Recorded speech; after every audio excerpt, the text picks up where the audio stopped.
Welcome back, my Jizzle Cakes. BTD6 got a huge new update! In today's videos, we're going to talk about all of the changes to the game. To start you guys off, you've probably seen this by now. We're talking about the Navarch of the Seas, the Monkey Buccaneer 555 Paragon. He's ridiculously powerful. Let's show him off real quick. Navarch, seriously one of the coolest Paragons I've seen in a long time. I think it's probably my favorite, not necessarily the best, but it's super duper duper cool. Check this guy out. Also, note that I've got him on a carrier flagship, and I've got 2 towers on top of my carrier flagship. When I finally get this guy, you're going to notice they disappear for a quick second, but they're not gone forever. They actually do appear back on this guy, which is really, really, really cool. Then what you can do is you can go crazier. You can get, like, Paragons on top of your frickin' Navarch. Oh, that's pretty cool, dude. And then whenever you're ready, you can see that he's just going to straight up, what? Insta-kill? Oh my gods. BFBs. And when you're ready for it, guys, he can do something wild. On round 100, we can press our little ability right here. And we can, yes, you heard that right. You heard that here. We can insta-kill bads. Forever. We can even insta-kill fortified bads. It's a real thing, but you have to use the ability to make sure that that happens. It is not only, I think it's limited to 2 uses per round, too. So you really do have to, you don't just have unlimited popping power, but it's still a lot of popping power, especially for late game runs, guys. Here is the new map, Easy Street. It's decently easy, I suppose. Kind of weird. Actually pretty cool looking, well-designed map, I think. You can take down the water out of the bottom here and in the top if you want to. And the balloons kind of just come around 2 different paths and then circle around each other and come back and leave kind of the same exits there. So you do have to kind of, you don't have that really long to pop these guys, but at the very least, they're going to come on over the same path twice. So you'll have some reasonable time to pop these guys. Co-op Lobbies 2.0! This is actually a pretty cool thing. Before, you had to plan out your map, plan out your difficulty, plan out your everything before you get people in the game. Now you can finally join the lobby here. You can get everything kind of going, you know, pick out what map you want to do, pick out what difficulty you want to do, and all that good stuff. Easy, medium, hard, all that good stuff. And then when you're ready, you can share the code and give it to people. So that's pretty cool, too. And you can close the slots to allow just you and a friend instead of leaving it open to 3 or 4 people here. Definitely like it. And then when you go public, then things are going to start to, you know, get locked in here. But, I'm out. See you later. I'm sorry. I didn't mean to do that. I'm sorry. Obviously, tons of new stuff in the trophy store here if you guys are interested. You know, we got 720. You guys, if you've been working hard, man, doing any sort of boss balloons, you're going to have a lot of trophies left over and ready to go for these guys. This will be very, very, very interesting to see how this plays out. But in the challenge editor, there are new options and new sliders that we can play with over here. The number one thing, ability cooldown rate. Which means that we can get ridiculously fast cooldowns on some of our abilities here. Just consistently, constantly. Use it non-stop for some really crazy challenges. This will be interesting to see what people do with this thing, and I'm excited to see it. But also, you have to pay attention to that now, so that'll be difficult. And we got a removal cost rate. Okay. Disabled, you can't get rid of removables, or you can make it pretty much free, or just anything in between. Pretty cool. Oh boy, deep free play has been made more difficult, possibly because of the Navarch. Basically, around 251, 301, 401, and 501 ramping has increased, and for whatever reason, they've changed the starting round of ramping, of severe ramping, from 152 to 151. So, okay, that's cool, I guess. A couple more fixes for co-op. There's new co-op callouts, and the leaderboards in the boss balloons is now not just 100 people, but 100 total teams, which is going to be very helpful because it didn't just lock down to 22 teams on 4-player game, or 25 teams on 4-player games. Full 100 teams. Hopefully it's not too cumbersome, though. This is kind of a weird change, but all right. The Glaive Lord, when you get him up to 501, is going to increase the amount of distance between his glaives. I guess giving him a little bit more power in those really weird and hard to reach places. Maybe this will actually make sense to put him like right in the middle of one of these guys. Maybe these glaives don't work right, but now they do! Yeah, pretty cool. I don't want to show this off right now just because it doesn't really matter that much, but Paragon, Boomer, just generally super ridiculously powerful now. Damage increased from 100 to 2,500 on the explosion, and boss damage plus 5,000 on the explosion. Also, fire increased from 100 to 500 damage. So generally speaking, this guy is just way, way, way better. Pretty cool. They may have buffed this guy up the wazzizzle. Almost too powerful now. The 4th tier balloon liquefier can basically melt ceramics. I mean, he could have already melted ceramics before, but now it's like pretty much instantaneous. Alright, they're just freaking gone. They basically don't get anywhere. In addition, the balloon solver now does extra Moab class damage. So this guy was already pretty decent against Moabs and BFBs, and they're really going to show off with this guy now. Look at this. Moab's done. All right, obviously he's good against balloons and stuff too, but guess what? BFBs, do you think they're going to be a big problem for us? Absolutely not. This is pretty sweet. And this is not the only glue changes happening to this guy. There are more things that we can do. Let's check this out. BFBs, come on, take him down. You know what? He's not super overpowered. Yeah, he seems pretty fair. We took down a big chunk of BFBs there, but reinforced BFBs, reinforced Summon Gods, he's still going to be kind of worthless, I think. Ayo, this is pretty cool.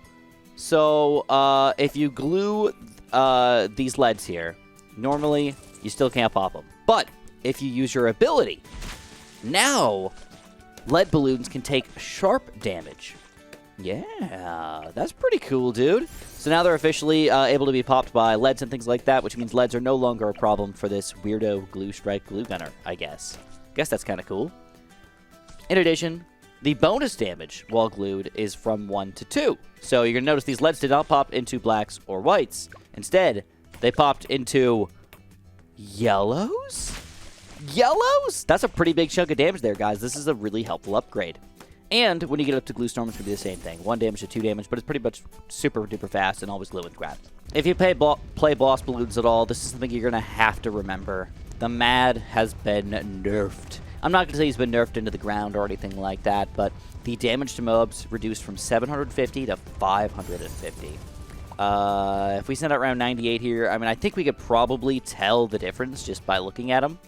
Like an actual visual change. Not as good against these Moabs, and obviously not good against the balloons still. Like, that is not what he's meant to do. But you can see, he's not good against them, but what you can see, hopefully, is that he's going through a pretty good amount of the Moabs and the BFBs. But now he is no longer a good, all-powerful kind of tower here. He's more of just alright, he's the Mad. And he's disastrously rough to play with right now. Not sure how I feel about this change, but it does make sense because boss balloons, it was like, just go for the bad or don't pop the blue. I can't say that this change will matter that much, but it might matter a little bit if you decide to go for certain synergies.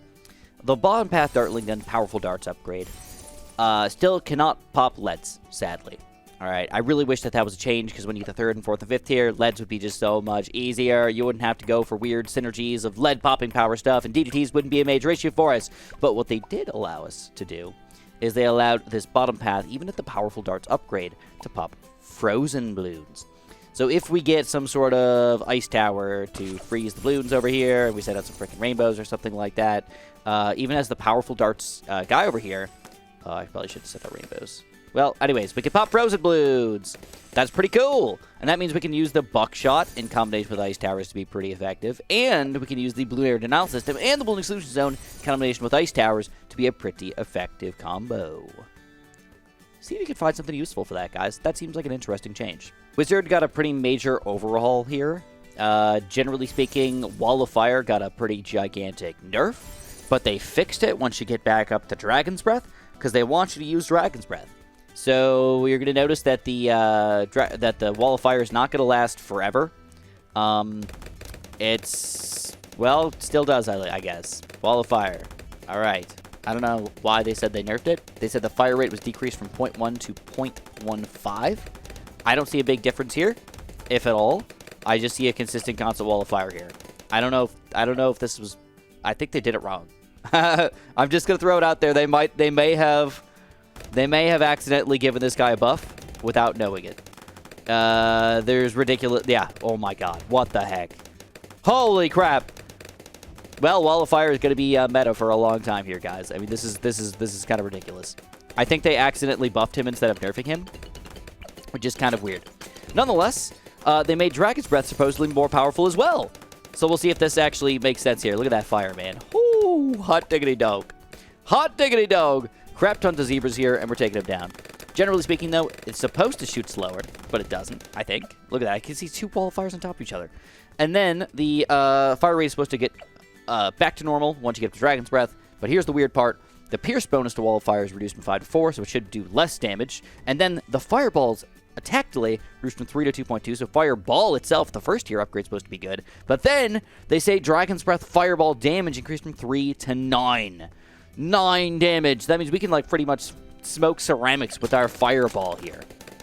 A lot of weirdness going on with this guy. I think Dragon's Breath is going to be freaking meta for a little while. Use this guy up while you can. He's going to be beastly. Couple Druid changes here, mainly in the middle path. Jungle's Bounty got a slight range nerf, so you can't get billions of farms inside of the range. You're going to actually have to boost his range or whatever you got to do to get this guy going.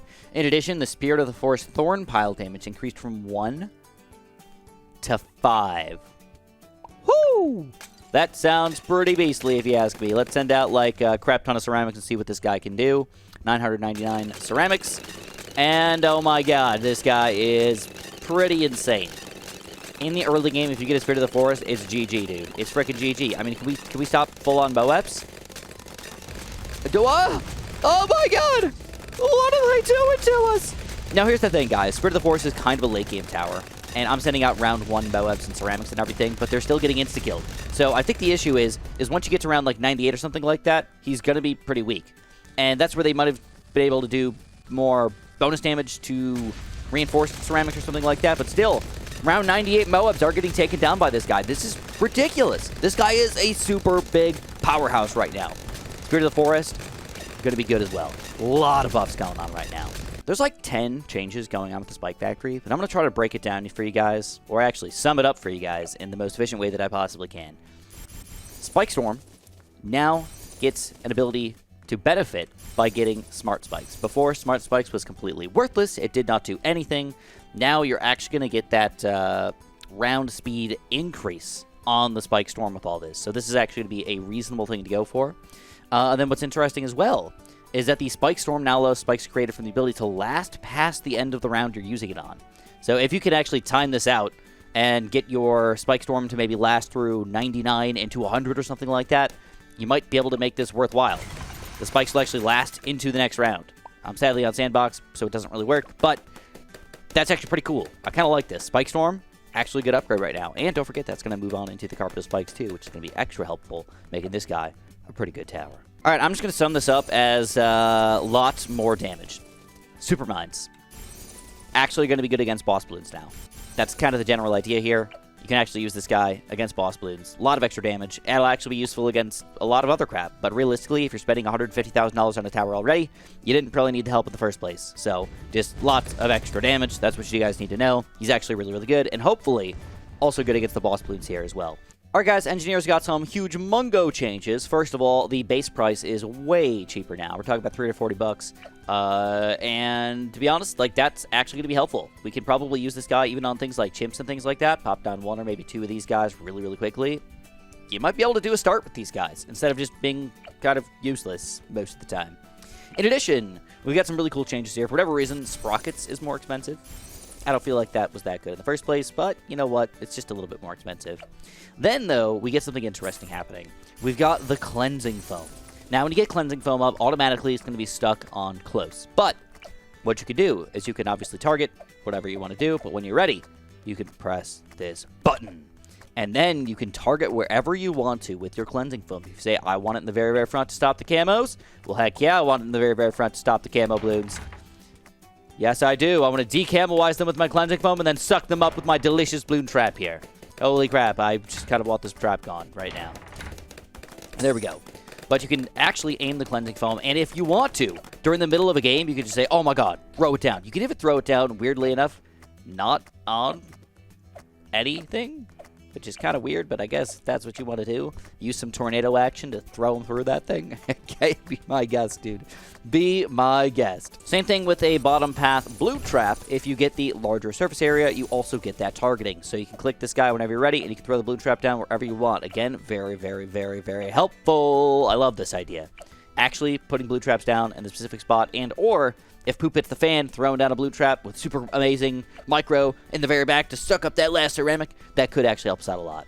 Normally, I wouldn't talk about hero changes too much because I think they're usually pretty minor or just don't affect the game, but these are actually pretty decently sized changes. Generally speaking, Gwendolyn is weaker now. The Cocktail ability, which was ridiculously powerful, admittedly, has been basically nerfed. Alright.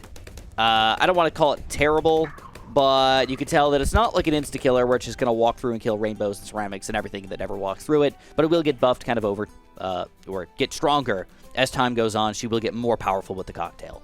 Again, some pretty wild Oben changes here.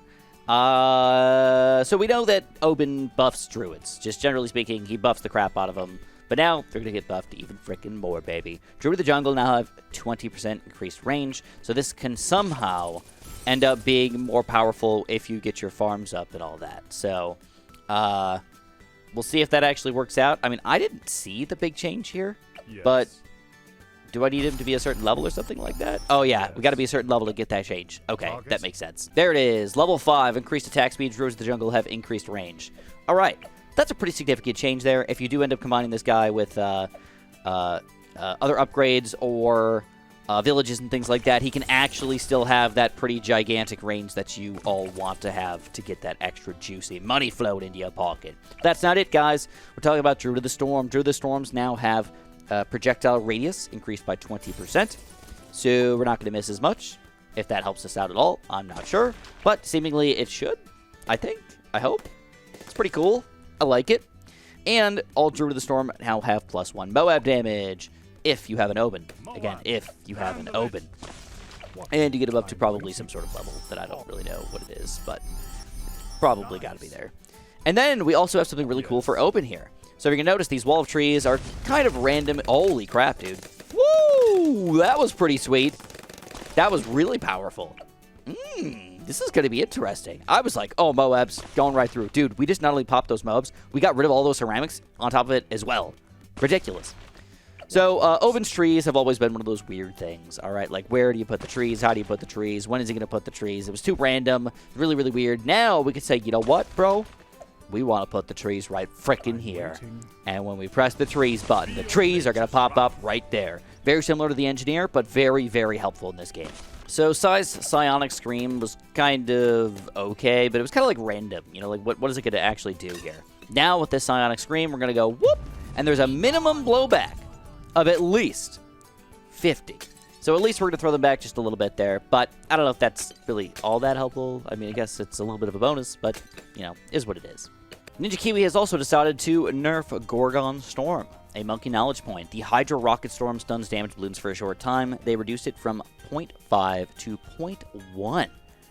That is ridiculously, significantly more horrible than it was before, but it was really good in the first place. So I don't know if that's going to be all that useful that much for people to kind of spam Hydra Rocket Pods, but, you know, it's still able to be stunned if you kind of use it all right. So, okay. There it is, guys. So let me know what your guys' thoughts are on the changes to the game. I didn't go over every single thing, but I tried to go over the big points and the most main points of the game. Let me know what your guys' thoughts are in the comments below. And, of course, have a super-duper delicious day.